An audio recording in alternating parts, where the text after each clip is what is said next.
This is Dateline News and Conversation. My guest tonight is somebody very special. We've recently met.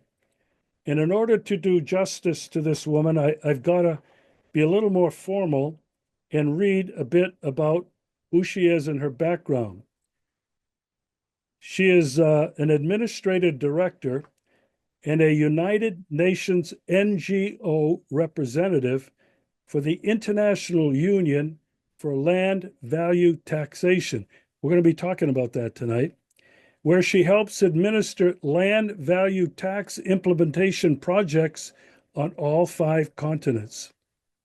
She's the author of a great book, and this is what attracted me to her. The title is The Earth Belongs to Everyone.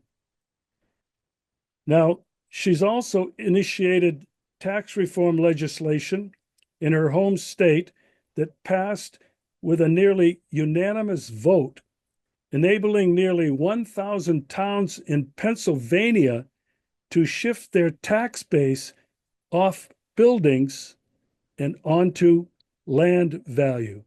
We're going to talk about that tonight. She also twice has been a congressional candidate for her district in Pennsylvania. I'm very happy to welcome to the show Alanna Hartzok. Alanna, welcome to the show. Thank you so very much, Regis. This is an honor. Looking forward to our conversation. Well, Alanna, I think it's going to be the first of several. Again, by introduction, Alanna has recognized that the earth is the birthright of all people, and that prevailing notions of state sovereignty must yield to the new thinking that the only real sovereigns are the people. Alanna, how did you ever arrive at this? And just clarify a little bit for me and our viewers what's meant by that. How did I arrive at it? I arrived at it by asking deep questions and holding those questions like, why is there continuing poverty, gross wealth inequality, and why is there war?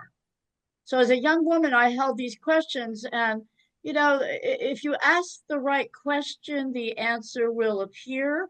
So your question becomes magnetic, and you are drawn to the books, the information, the people, and the places where the answers are.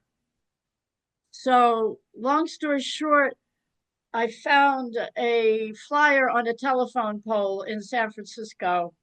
I was in a PhD program, but that flyer spoke to me. So I took a free 5-week, 2 hours a week course. And at the end of those 5 weeks, I had my big questions answered. And I dropped out of that PhD program where I wasn't learning that much. And I went with this small but mighty movement that connects the dots between major social problems and the relationship of the human being to planet Earth, to Mother Earth herself, as being distorted and lacking truth.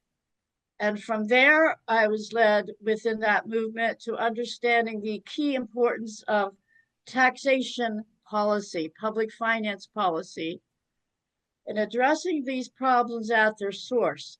Now, I never thought I would be interested in taxation. It would have sounded very boring to me in terms of my life quest. But it became such an economic enlightenment experience that I saw all these big dots and how they connected. So it really creates like a mind shift when you get it, when you see this at this level. And then when you read about current events, geopolitics, when you look at situations under your nose where you live, you understand it at a deep level and what needs to be done. Wow, you mentioned a couple of things I want to drill down a little bit on. You mentioned the wealth inequality, and you mentioned war, are a couple of things that helped you arrive at where you're at. Um, God, when I first saw this land taxes, I go, oh man, this is boring. I don't understand. Seriously, my brain is not conditioned to deal with finances. I have a hard time. I don't have a checkbook anymore, but I always had a hard time balancing the checkbook. I never really understood economics at any level, micro or macro level. Uh, I never understood what was going on in the stock market. Uh, I didn't understand taxation and who figured that out and why. I just knew I didn't like it. And and I thought it was like and I've today when I look back on it, I'm on Social Security as probably you are. I'm really very angry that they're still taxing us on Social Security. And I've been tempted to not pay, but I'm afraid they retaliate and probably cut off my Social Security. So these are a couple of things that you've really become an expert on. And in a little bit, we're going to talk about war and how war Good. fits into this equation. I also would like to clarify something because what I think you're talking about is a systems view of how things work. Am I correct in assuming Oh, that? absolutely. Systems, deep dynamic operation of systems, creating currently negative impacts and how to shift it towards the positive. So when people talk about human rights, I mean, I think they talk about the right to a safe environment, the right to water, the right to not be terrorized by violence, by killing, by impoverishment. Uh, but I never really thought of the rights that you talk about, uh, the right to the land, the sea, the air we breathe, the water, and you call them a common heritage to serve the basic rights of humankind. Um, how aware do you think most people are when they hear about human rights that they're thinking about these things? They're not. Uh, this is part of the obfuscation, the corruption. You mentioned economics was mystifying to you or not interesting, and that I believe is pretty intentional. I believe there's been created a priesthood in economics where they think that they can explain things by formula that other people will not understand, and therefore they maintain power and control over their narrative. When basic economics is very simple, it's very clear, it's very commonsensical. That's what I learned, but you will not find that in the universities or any economics departments, and that's intentional. And there's a story around that. Now, the war issue and the human rights issue. They're the universal declarations of human rights, and then there's the universal declaration of economic human rights. So you've got the right to work, the right to shelter, the right to food, the right to all these things. But you never have a statement of the human right to the earth itself, which is from which we find everything else that we need, our food, our shelter, it all comes from the earth, which is given. It's not created by humans. And that is because I believe the powers that should not be, for them, this would be a third rail to bring out, in other words, it would lead to their downfall of their power system. To admit that humans have a right to Mother Earth as a birthright because of the very fact that if we say human rights and equal rights, and we're all created equal, means anything fundamentally important, it's got to mean our equal rights to our earth, from which we all come, from which we're created. Our bodies are created from the earth elements, and we need the earth elements to survive. But now they are held in the hands of a very few. And those very few are the ones responsible for the war system, because you drill down deep into any war, or conflict, basically, you will find it is over control and access to the planet's land and natural resources. Yeah. Okay. So once that mind shift, and I think it's a spiritual perception, spiritual in terms of an understanding of our interrelatedness, of our individuality to all others, to all life, to all plants, all animals, the interconnectedness of life. That perception is to me a holistic consciousness. It's a spiritual understanding because it comes from an elevated perception of fundamental truth.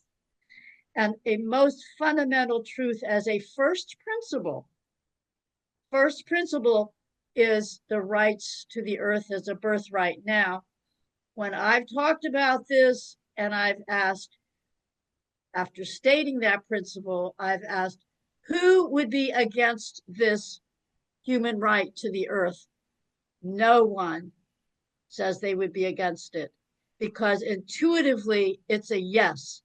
We're equal rights to the earth. And then the buts come up. But it's not practical. How you implement this? It's just a nice idea.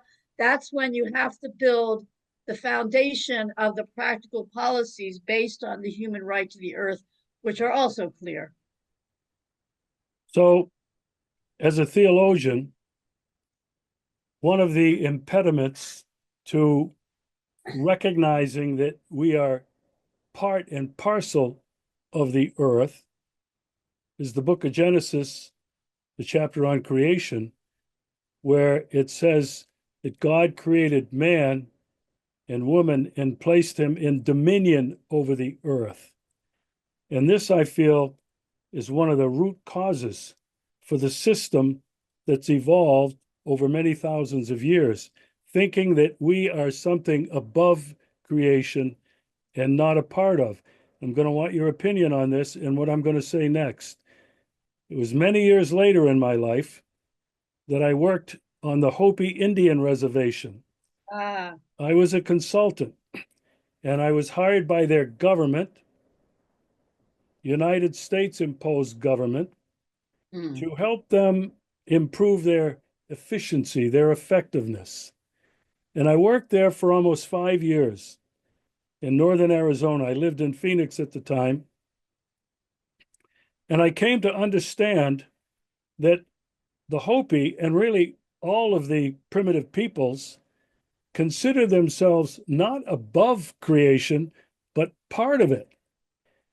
You know, they had father sun, mother moon, brother crow, sister wolf, whatever it was. And, this really made an impression on me that I think us in a civilized world that thought we had dominion over the earth, that these people were more civilized than we ever were and could be. I'd like your thoughts on both of those. Well, the creation story, the Genesis one you mentioned, I call this the short story for the longer story, which is what we know of evolution. The Big Bang, the sound, the light, and then the mud, and then the critters crawling out of the mud, the plants, the animals. If you study those 6 days of creation, it starts to sound like a short story of evolution. And then you had the human being evolve out of that previous creation. And then the dominion issue. Let's say that means we were created to be responsible stewards, which is another way of saying, is it a dominating relationship of top down, or is that caring responsibility, which is our dominant role in creation? So the Hopis, wonderful. I've been a few days on the Hopi reservation on those mesas also. And what a beautiful culture and tradition. The challenge of what happened, and this comes from John Mohawk, who was a tribal leader in New York State. He was also an academic at the University of Buffalo in New York State, a very wise man. He said that the problem in the Western world began 500 years ago, he was not talking about Columbus.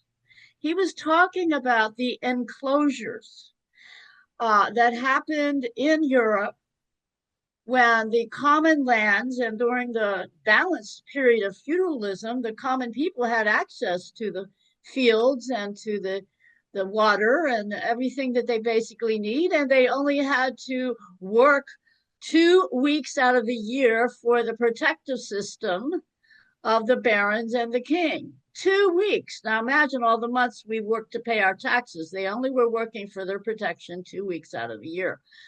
Other than that, the common people had quite a bit of freedom. But what happened was the land barons started grabbing more power, and that was a land grab.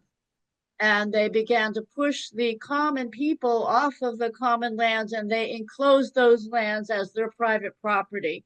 So 500 years ago, you had, it was a series of 2,000 legal declarations made over a period of time to enclose these lands. And you had terrible suffering and impoverishment as people were thrown off the lands, if they survived that, into the cities, where the only way they could make a living was to try to find something that the rich people would buy from them. And that's, you go fast forward to Charles Dickens and all those horrible stories about poverty in the UK. But then you also look at the indentured servants that came out of Europe, 7 years to get passage. You had to work 7 years, basically enslaved, to pay for your passage to the opportunities of the New World. And then how Australia was settled as a penal colony, where people who'd been in prison because of debt or stealing a loaf of bread for their starving children, they were taken to the penal colony of Australia. So this relates to the indigenous worldview of how we're all connected, and we are connected with the earth and universe, and we honor and respect those connections. And we would never allow hunger, starvation. You didn't see any prisons in the Hopi lands, did you? Of course not. I didn't. Of course not. All of these social ills come from that original theft of land. There was an old poem, Middle Ages enclosures poem. The law condemns the man or woman who steals a goose from off the commons, because you weren't allowed on the commons. They were enclosed. You weren't allowed to hunt and fish and gather wood, okay? So the law condemns the man or woman who steals a goose from off the commons, but turns the greater rascal loose who steals the commons from the goose. This continues today. Our law system certainly protects the few who have the most. Our law system is not based on fair share rights to the earth, land, and natural resources. I haven't seen any cases won on that principle, but I've seen a lot of assassinations of African leaders and others who've stood up for the rights to the land and resources for their people, for their own survival. Big problem. Yeah, Africa is just one of those countries that's been colonized. Central and South America, Yes. Asia. I mean, wherever you look, where the colonialists went, it was a matter of the theft of land and resources and labor. Now, I want to ask you this: what is your definition of or view of money? Okay, money, and let's preface that with the people who understand there is a money problem, and they are very vociferous about it and have a lot of clarity. Too often they don't understand the land problem at all. So I believe there's a money problem. It's secondary to the land problem. And here's how I understand it. Money is a symbol system. You can't eat it. Buy gold, buy silver, sit that silver bar on your desk, and you can't eat it, you can't drink it. In other words, money is a symbol system, even if it's silver or gold. It's a symbol that allowed exchange, But now it's a system that allows exploitation, but you could not exploit through the money system if you had land rights, if you had earth rights, because the primary source of wealth is the land and resources. It's our human labor working up earth elements. Look around, whoever's listening, and Regis, I like to do this. I look at everything in a room and I reflect on how every single item, as amazing as those items are, they're just, we humans used our mind and our hands working up the mud, working up the earth elements into fashioning all these forms that are useful in so many ways. But every single thing that you look at, the wood, the metals, the plastics, it all comes from the earth's raw materials.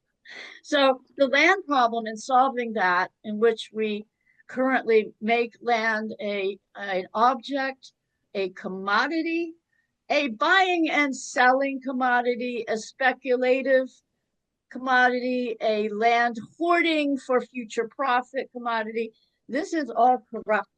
This is all a lack of fundamental truth and justice.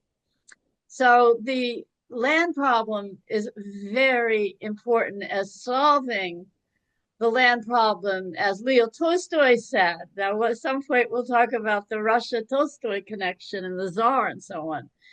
He said that solving the land problem is the solving of all social problems, because he got to understand this economic teachings.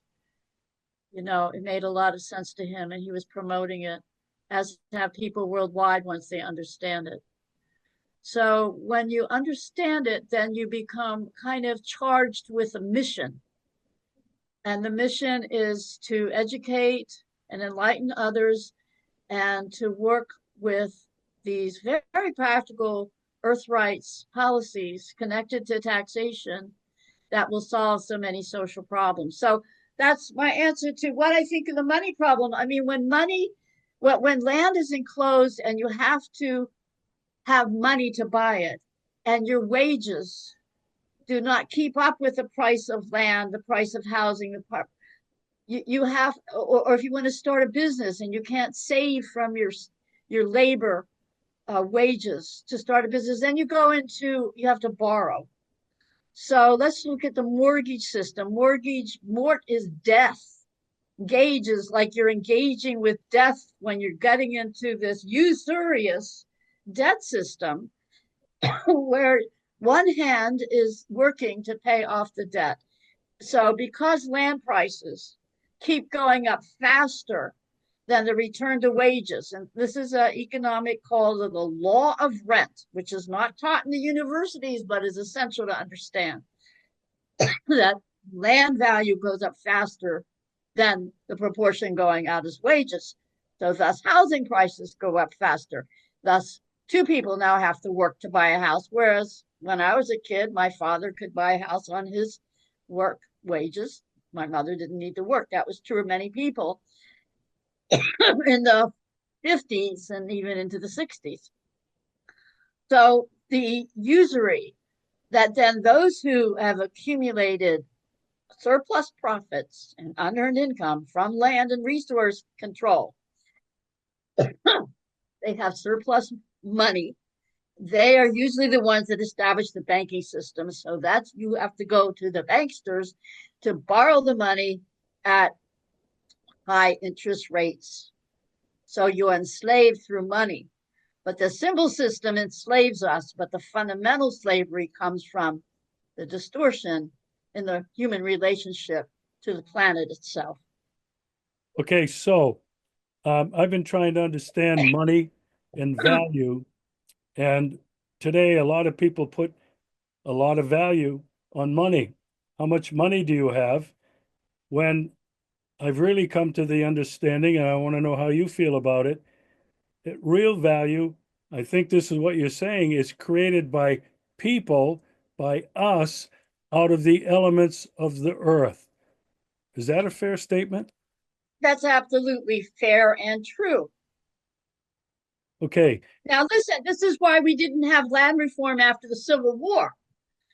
So we freed the enslaved people after a bloody, violent fight, of course, the American Civil War. Wasn't that long ago. My great grandfather lived to be 102. He was a child during the Civil War, and I knew him. He didn't pass till I was 12 years old. And I live in near a town that was burned to the ground during the Civil War, the only one in the north. And I live just over the Appalachian Mountain Ridge to the east, which is Gettysburg, the great battle there. Now, so the question after the Emancipation Proclamation and the freeing of the slaves was that southern land, the plantation land, what to do with it. So there was a big movement for 40 acres and a mule. Every freedman was to get 40 acres, and this included poor whites. And the mule was your capital, and you were going to have a small farm, democracy of self-sufficiency. Who put this down, this big issue and question?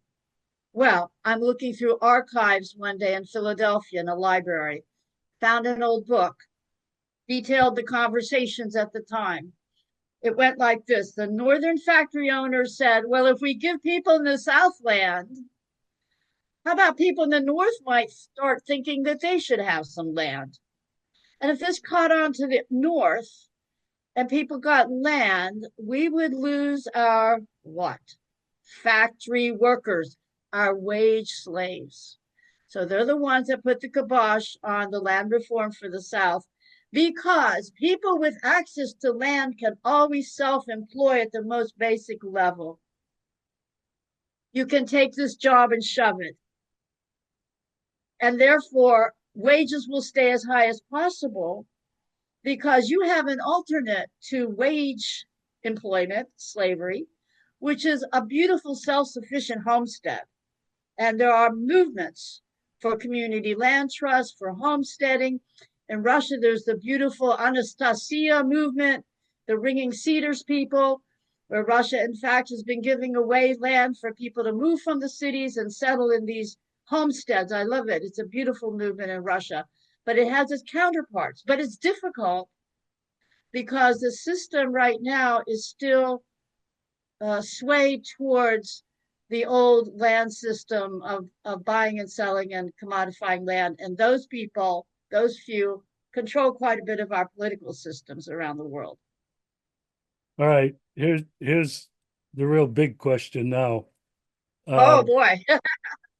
Well, I'm just going through your book. I mean, what I've read, and you have to know where I'm going. We're talking about all of this stuff, and we're talking about a power pyramid here, really. I mean, who's controlling all this stuff? It's not just the corporations, but it's government. So I have to ask you, what's the role of government at all levels in this? Okay. Well, maybe you're thinking about that E.F. Schumacher lecture I gave called Democracy, Earth Rights in the Next Economy. And I clarified that there's a crack in the Liberty Bell. You know, back at the Revolutionary time when they forged this bell, it only rang for about a year, clearly, and then it got a crack in it. They didn't have the metallurgy. They didn't know how to create a nice big bell that did not crack. Our democracy has a major crack in it. We established a political democracy with political rights, 10 Commandment rights, and so on. But there's no basis in our constitutional political democracy. There's no economic democracy basis. There is the right to property, but what does that mean? The right to property. If you have property, I guess it means the government will protect your property. But the government is not constituted to make sure everybody has property or conditions where everybody has a basic livelihood. Thus, you have an accumulation of wealth in privatization of the value of land and the grabbing of more land. Most of the founding fathers of the United States, most of them were land speculators. George Washington started out as a young man surveying land for the speculators. So we brought over from Europe the land tenure and money systems from Europe that impoverished and exploited the people there for centuries. The reason the United States was enabled to grow powerful is because there was enough free and affordable land for access, and we established a strong middle class. Where I'm from in South Central Pennsylvania, it's a rural county, only 140,000 people. But throughout the United States, there was self-employment on farms and orchards. And if you had to get a job and be employed by somebody, you're a little bit looked down upon because the goal was autonomy through your own land access. But as this was, more and more land was enclosed and privatized and bought by the few who speculated in it, it became more and more difficult for the average person to buy land without having some kind of employment and sufficient wages. But the wages are not keeping up with the basics like housing I mentioned before. So this drives a wedge between essentially the haves and the have-nots. If you manage to establish some private property, a little house, a little postage stamp size of land, you're at least on one side of the fence. If you're a renter, you're forever renting, forever working for the landlord. And the renting, as it increases, the wealth inequality grows and the exploitation happens. So that is the crack in the Liberty Bell. We need a form of governance that has as a primary function establishing policies that give us absolutely equitable rights to the land and resources. I call that earth rights democracy. It's a new form of democracy. It's a new form of democratic mandate that gives us our human right, our birthright to the earth, land, and resources. Okay, now we're going to get into what you really mean by all of this, the principal role of government. And I'm going to read what I copied from, I think, somewhere in your book, is to capture rent for public benefit. And I had to scratch my head, okay? Of course. Collecting monies wherever private entities fell trees on public lands, discharge pollutants into the air, mine oil and other minerals, and access the electromagnetic spectrum. You're really a radical. Are you saying? Yeah, but it's practical and doable, and it's not just an idea. We can point to examples of all of those, or pretty much all of those. So, come on, let's be specific. What are you talking about? You want the government to tax these industries, these corporations that Yeah, do that? industry is a very vague term because industries can be making all kinds of things which are useful, which we don't want to tax people on their labor and production. But I think the key here is understanding what this specific definition of rent is. Capture the rent.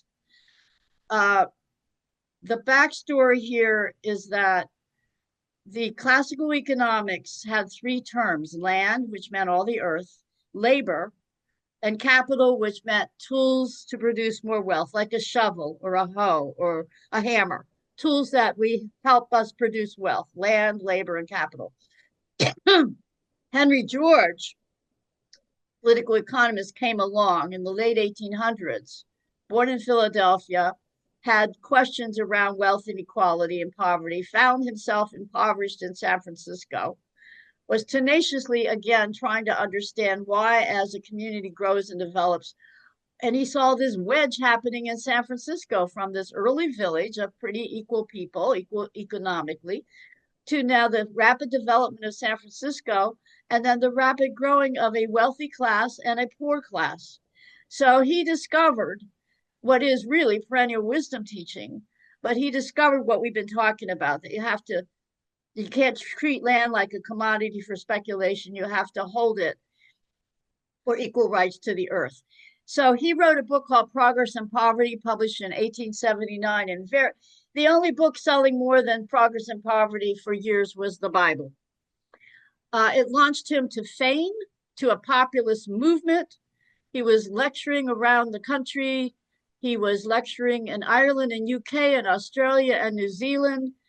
he really became quite a figure of respect and acknowledgement. This is a big old book written in those long sentences of the 1800s, but people were reading Progress and Poverty and they were taking it in.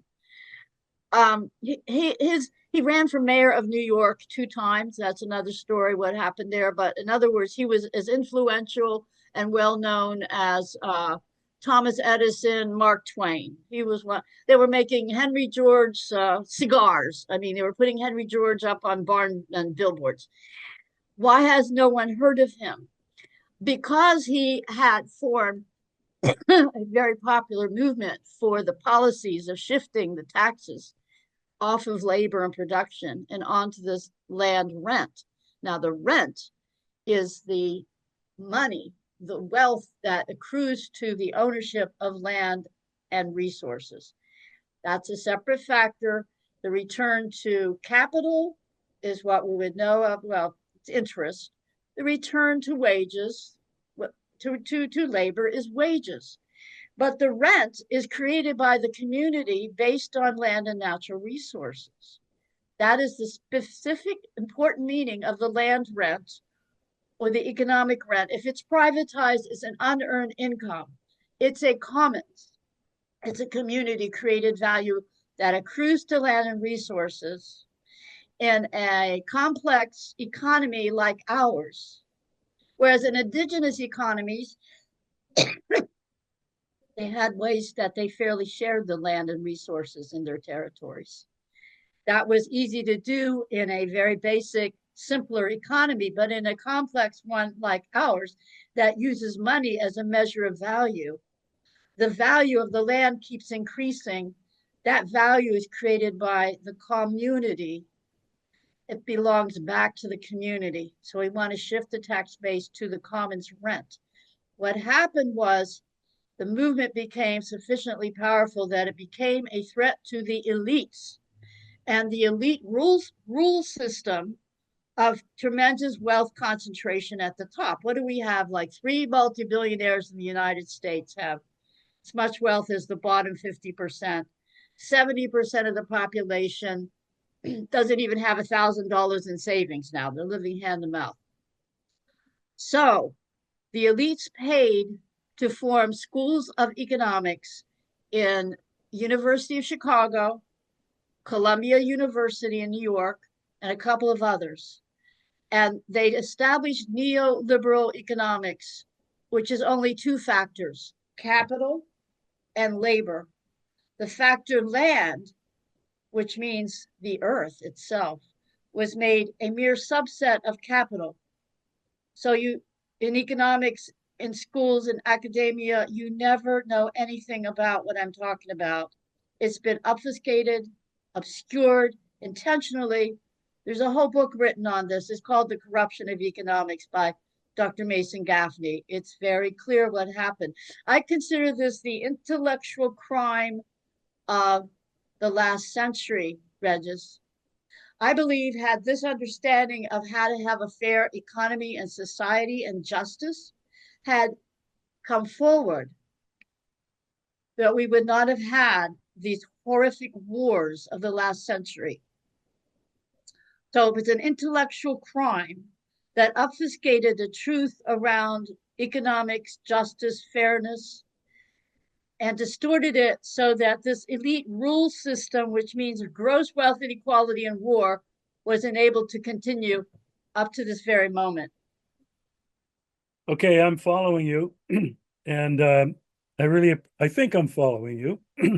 Here you are. I want you, before we quit tonight, and I am going to have you back. There's so much more we have to talk about. We're talking about tax reform, are we not? Yes. Who'd have So, thought? so, so you personally initiated tax reform legislation in Pennsylvania. Can you tell me what that really was all about, what it did? And All and right. One of you my said, articles. Yeah. well, everybody watching is not viewed, not No. has not seen your article, I'm sure. But I was really taken back by this, surprised. Uh, Pennsylvania shifted their tax base off of what to what? Okay, well, we have to do this in a practical manner. We can't do the whole enchilada at once. So we can start at the local level with the property tax, which is now upside down. The property tax puts a value on your house and on your land.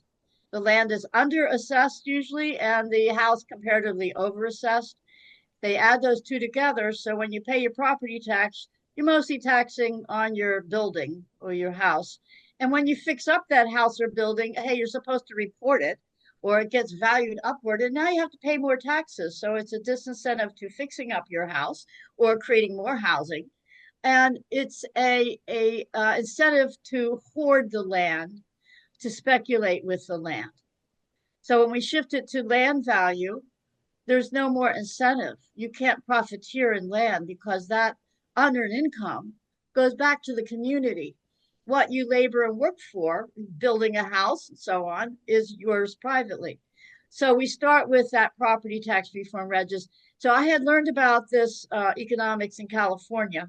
And then for several reasons, one was affordable housing, and the extended family lived back in the home area. I moved back in 1990 to Pennsylvania, where they already enabled 15 cities to have this tax shift, and a number had done that to varying degrees. And I could talk at some time about how that's worked in our capital city and other cities and elsewhere in Pennsylvania. But the boroughs and the county I am, it has the small towns, which we call the boroughs, did not have the permission to even do this reform. So I took it upon myself to go to my state legislators, the senator and the representative, and say, will you get a bill going to allow this? And they said, well, it sounds like a good idea. We won't do it just because you're coming to us. But if you could get the town council of Chambersburg, which is the county seat of Franklin County, Pennsylvania, if you could get them to pass a resolution requesting this legislation, then we'll do it. So I went to the town council. I gave a 15-minute talk. That was all it took. And since this was what's called a May bill, it meant that the town could do it, but they didn't have to do it. And it didn't cost any money. This bill was not going to require any public finance. It was just a piece of legislation that made a little amendment to the charter or the code that established town governments, the borough government. So it was a pretty easy bill to pass. So the town council said, well, why not? So they passed a declaration requesting this legislation. I went back to the senator representative. They started running the bill through the state legislature in Harrisburg. So it did, after 5 years of struggle, which it shouldn't have taken that long, but I got to see the infighting between Democrats and Republicans in the state level. I got to see the power mongering of those legislators from the cities versus those of us in the rural areas. Got to have a lot of insights about the dysfunctionality in the state government. And you have to first get it put on a table of a committee, and then the committee has to recommend it to the full legislature. We could barely get it into a committee. And then my state senator, Terry Punt, had a heart attack. The conversation was like this: oh, poor Terry, let's pass his little bill. It was almost like that's how they were thinking, because 3 days later they passed the bill unanimously with only one abstention. We'd gone through committees. I had to do a big paper that I presented to the Agriculture Committee, how this would affect farmers and so on. So we had jumped through a lot of hoops. And we had the Association of Pennsylvania Boroughs lobbying for us. So we did a good job of getting our power base together, and it still took 5 years. But Regis, now those 1,000 towns are enabled, if they so choose, to reform their property tax in the direction that we recommend. Wow. That's a lot, I think, for me and a lot of people to get their heads around this. I'm going to have to play it again, listen to it again, take some more notes, and figure out what we're going to do next time. Okay. Is there any parting comment you would like to make before we end the show? Well, let's see. First, thank you very much. I'm really happy you're interested in this. And I'm imagining 1,000 implementation projects worldwide within 2 years. Um, as administrator for the International Union for Land Value Taxation and also a board member of Common Ground USA, that's what we're working towards. Our VIU.org, our website, we've just posted an online course, and that will give people a depth training in the principles and policies that we're talking about. After completing that course, people will be at the threshold where they can take action where they live.